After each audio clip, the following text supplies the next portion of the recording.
ಸ್ನೇಹಿತರೆ, ನಮ್ಮ ವಿಡಿಯೋ ನೋಡುತ್ತಿದ್ದರೆ ದಯವಿಟ್ಟು ನಮ್ಮ ಚಾನೆಲ್ ಅನ್ನು ಸಬ್ಸ್ಕ್ರೈಬ್ ಮಾಡಿ.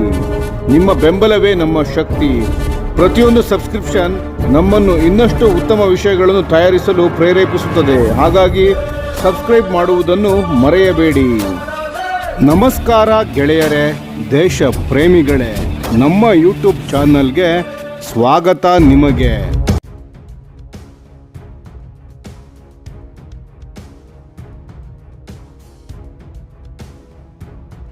ಭಾರತೀಯ ಸೇನೆ ತನ್ನ ರಾಕೆಟ್ ಆರ್ಟಿಲರಿ ಸಾಮರ್ಥ್ಯವನ್ನು ಇನ್ನಷ್ಟು ಬಲಪಡಿಸುವ ದಿಕ್ಕಿನಲ್ಲಿ ಮಹತ್ವದ ಹೆಜ್ಜೆ ಇಟ್ಟಿದೆ. ಯೂನಿವರ್ಸಲ್ ರಾಕೆಟ್ ಲಾಂಚರ್ ಸಿಸ್ಟಮ್ಗೆ ಸಂಬಂಧಿಸಿದ ಬೆಂಬಲ ಸಾಧನಗಳ ಪೂರೈಕೆಗೆ ನಿಬೆ ಕಂಪನಿಗೆ 292 ಕೋಟಿ ಮೌಲ್ಯದ ಒಪ್ಪಂದವನ್ನು ಭಾರತೀಯ ಸೇನೆ ನೀಡಿದೆ.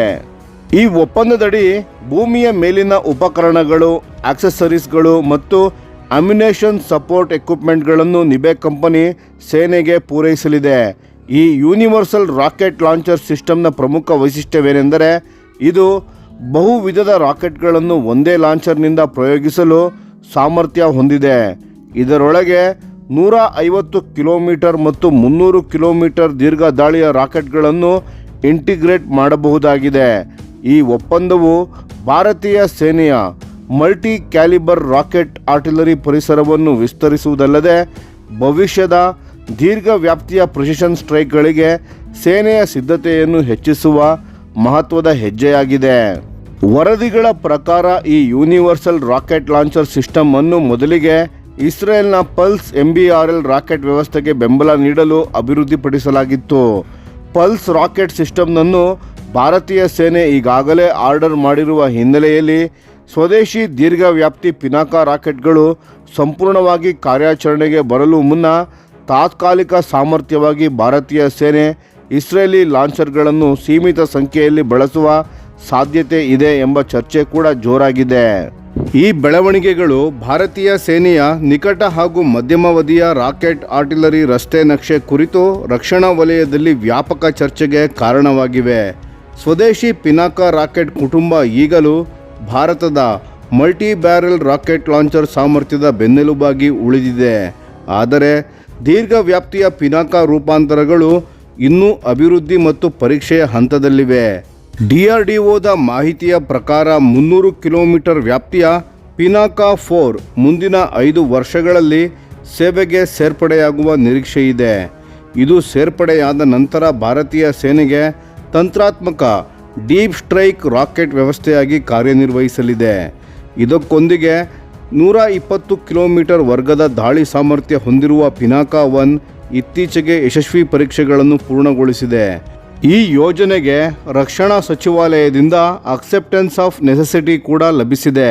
ಇದರಿಂದಾಗಿ ಹೆಚ್ಚುವರಿ ಪರೀಕ್ಷೆಗಳು ಪೂರ್ಣಗೊಂಡು ಉತ್ಪಾದನೆಗೆ ಅನುಮೋದನೆ ದೊರೆತ ಬಳಿಕ ಪಿನಾಕ 1ಗೆ ಸಂಬಂಧಿಸಿದ ಖರೀದಿ ಒಪ್ಪಂದದ ದಾರಿ ತೆರೆಯಲಿದೆ.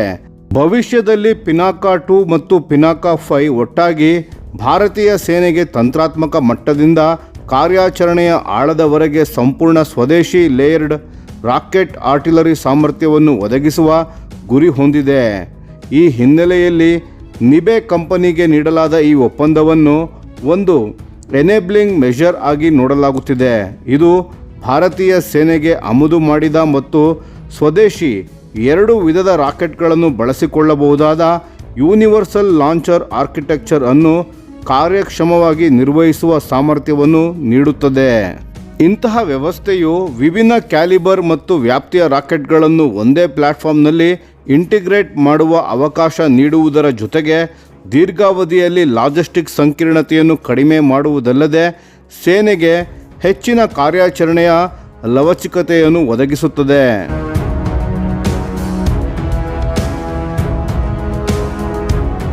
ಭಾರತದ ರಕ್ಷಣಾ ಸಂಶೋಧನೆ ಮತ್ತು ಅಭಿವೃದ್ಧಿ ಸಂಸ್ಥೆ DRDO ಅಭಿವೃದ್ಧಿಪಡಿಸಿರುವ Canon launched aunty tank guided missile ಅಂದರೆ CLATGM ಅರ್ಜುನ್ ಮುಖ್ಯ ಯುದ್ಧ ಟ್ಯಾಂಕ್ಗಾಗಿ ಅಧಿಕೃತವಾಗಿ ಉತ್ಪಾದನಾ ಹಂತಕ್ಕೆ ಪ್ರವೇಶಿಸಲು ಸಜ್ಜಾಗಿದೆ. ಈ ಮಿಸೈಲ್ನ ಅಭಿವೃದ್ಧಿ ಪೂರ್ಣಗೊಂಡು ಸುಮಾರು 1 ದಶಕ ಕಳೆದಿದ್ದರೂ ಇದುವರೆಗೂ ಉತ್ಪಾದನೆಗೆ ಹಸಿರು ನಿಶಾನೆ ಸಿಕ್ಕಿರಲಿಲ್ಲ. ಆದರೆ ಇದೀಗ ರಕ್ಷಣಾ ಸಚಿವಾಲಯವು ಈ ಯೋಜನೆಗೆ ಅಕ್ಸೆಪ್ಟೆನ್ಸ್ ಆಫ್ ನೆಸೆಸಿಟಿ ನೀಡಿರುವುದರಿಂದ ಭಾರತೀಯ ಸೇನೆಗೆ ಖರೀದಿ ಮಾರ್ಗವು ಸಂಪೂರ್ಣವಾಗಿ ತೆರೆಯಲಾಗಿದೆ. ಲಭ್ಯವಿರುವ ಮಾಹಿತಿಯ ಪ್ರಕಾರ ಭಾರತೀಯ ಸೇನೆ ತನ್ನಲ್ಲಿರುವ ಸೀಮಿತ ಸಂಖ್ಯೆಯ ಅರ್ಜುನ್ MBT ಮುಖ್ಯ ಟ್ಯಾಂಕ್ಗಳಿಗೆ ಈ CLA-TGM ಮಿಸೈಲನ್ನು ಸೇರ್ಪಡೆಗೊಳಿಸಲು ಯೋಜಿಸಿದೆ. ಇದರಿಂದ ಅರ್ಜುನ್ ಟ್ಯಾಂಕ್ಗಳಿಗೆ ಆಧುನಿಕ ಅತ್ಯಂತ ನಿಖರವಾದ beyond line of sight anti armour ಸಾಮರ್ಥ್ಯ ದೊರೆಯಲಿದೆ. ಈ CLA-TGM ಅನ್ನು ಮೂಲತಃ ಅಭಿವೃದ್ಧಿಪಡಿಸಿದ್ದು ತೆರೆದ ಸಮರ ಪ್ರದೇಶಗಳಲ್ಲಿ ಭಾರೀ ಕವಚಿತ ಶತ್ರು ಟ್ಯಾಂಕ್ಗಳ ವಿರುದ್ಧ ದೀರ್ಘ ದೂರದಿಂದಲೇ ನಿಖರ ದಾಳಿ ನಡೆಸುವ ಅಗತ್ಯವನ್ನು ಪೂರೈಸಲು. ಈ ಮಿಸೈಲ್ ಅನ್ನು ಅರ್ಜುನ್ ಟ್ಯಾಂಕ್ನ 120 mm ರೈಫಲ್ಡ್ ಮೇನ್ ಗನ್ನಿಂದಲೇ ನೇರವಾಗಿ ಫೈರ್ ಮಾಡಬಹುದಾಗಿದೆ. ಇದು ಕ್ಯಾನಿಸ್ಟರ್ ಆಧಾರಿತ ವಿನ್ಯಾಸವನ್ನು ಹೊಂದಿದ್ದು ಟ್ಯಾಂಕ್ನ ಈಗಿರುವ ಫೈರ್ ಕಂಟ್ರೋಲ್ ಸಿಸ್ಟಮ್ಗಳೊಂದಿಗೆ ಯಾವುದೇ ಬದಲಾವಣೆ ಇಲ್ಲದೆ ಸಂಪೂರ್ಣವಾಗಿ ಸಂಯೋಜಿಸಬಹುದು. ಮಿಸೈಲ್ ಗನ್ನಿಂದ ಹೊರಟ ನಂತರ ಮೊದಲು ಬ್ಯಾಲಿಸ್ಟಿಕ್ ಹಂತವನ್ನು ದಾಟಿ ನಂತರ ಗೈಡೆಡ್ ಫ್ಲೈಟ್ನ ಮೋಡ್ಗೆ ಪ್ರವೇಶ ಪಡೆಯುತ್ತದೆ. ಇದರೊಳಗಿನ ಆನ್ಬೋರ್ಡ್ ಸೀಕರ್ ಮೂಲಕ ಶತ್ರು ಗುರಿಯನ್ನು ನಿಖರವಾಗಿ ಲಾಕ್ ಮಾಡಿಕೊಂಡು ಹೊಡೆದುರುಳಿಸುತ್ತದೆ. ಈ ಸಾಮರ್ಥ್ಯದಿಂದಾಗಿ ಅರ್ಜುನ್ ಟ್ಯಾಂಕುಗಳು ಸಾಮಾನ್ಯ ಕೈನೆಟಿಕ್ ಎನರ್ಜಿ ಅಥವಾ ಹೀಟ್ ರೌಂಡ್ಗಳಿಂದ ಸಾಧ್ಯವಿಲ್ಲದಷ್ಟು ಹೆಚ್ಚಿನ ದೂರದಲ್ಲಿರುವ ಶತ್ರು ಟ್ಯಾಂಕುಗಳನ್ನು ನಿಖರವಾಗಿ ಹೊಡೆದುರುಳಿಸಲು ಸಾಧ್ಯವಾಗುತ್ತದೆ. ವಾಸ್ತವವಾಗಿ CLA-TGM ಮಿಸೈಲ್ನ ಅಭಿವೃದ್ಧಿ ಮತ್ತು ಪರೀಕ್ಷೆಗಳು ಹಲವಾರು ವರ್ಷಗಳ ಹಿಂದೆಯೇ ಯಶಸ್ವಿಯಾಗಿ ಪೂರ್ಣಗೊಂಡಿದ್ದವು. ಆದರೆ ಅರ್ಜುನ್ ಮುಖ್ಯ ಟ್ಯಾಂಕುಗಳ ಕಡಿಮೆ ಸಂಖ್ಯೆಯ ಬಳಕೆ, ಆರ್ಮಿ ಪ್ರಾಥಮಿಕತೆಯ ಬದಲಾವಣೆಗಳು ಮತ್ತು ಖರೀದಿಯ ವಿಳಂಬಗಳ ಕಾರಣದಿಂದ ಈ ಯೋಜನೆ ದೀರ್ಘಕಾಲ ಸ್ಥಗಿತಗೊಂಡಿತ್ತು.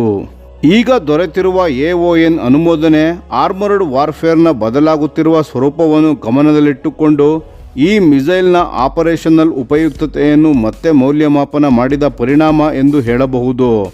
ಭಾರತೀಯ ಸೇನೆಗೆ ಇದು ಕಡಿಮೆ ವೆಚ್ಚದಲ್ಲಿ ಯಾವುದೇ ದೊಡ್ಡ ಮಟ್ಟದ ಟ್ಯಾಂಕ್ ವಿನ್ಯಾಸದ ಬದಲಾವಣೆಗಳಿಲ್ಲದೆ ಅರ್ಜುನ್ ಟ್ಯಾಂಕುಗಳ ಯುದ್ಧ ಸಾಮರ್ಥ್ಯವನ್ನು ಗಣನೀಯವಾಗಿ ಹೆಚ್ಚಿಸುವ ಮಾರ್ಗವಾಗಿದೆ.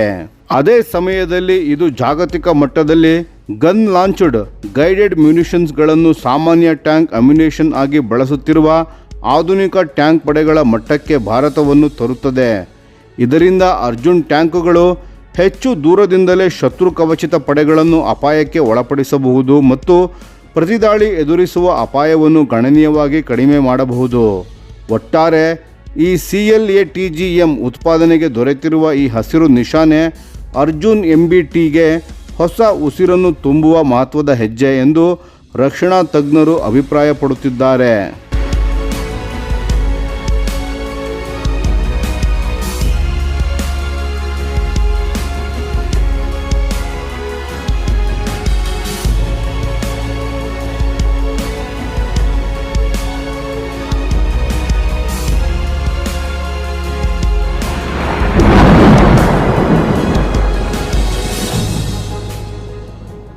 ಈ ವಿಡಿಯೋ ನಿಮಗೆ ಇಷ್ಟವಾಗಿದ್ದರೆ ಲೈಕ್ ಮಾಡಿ ಮತ್ತು ನಮ್ಮ ಚಾನೆಲನ್ನು ಸಬ್ಸ್ಕ್ರೈಬ್ ಮಾಡಿ ಹಾಗೂ ಬೆಲ್ ಐಕಾನ್ ಒತ್ತಿ.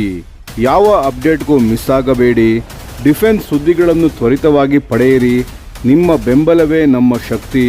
ಭಾರತ ಬಲಿಷ್ಠವಾಗಲಿ ಎಂದು ಆಶಿಸುತ್ತಾ ಭಾರತ ಮಾತೆಗೆ ಜೈ. ಧನ್ಯವಾದಗಳು.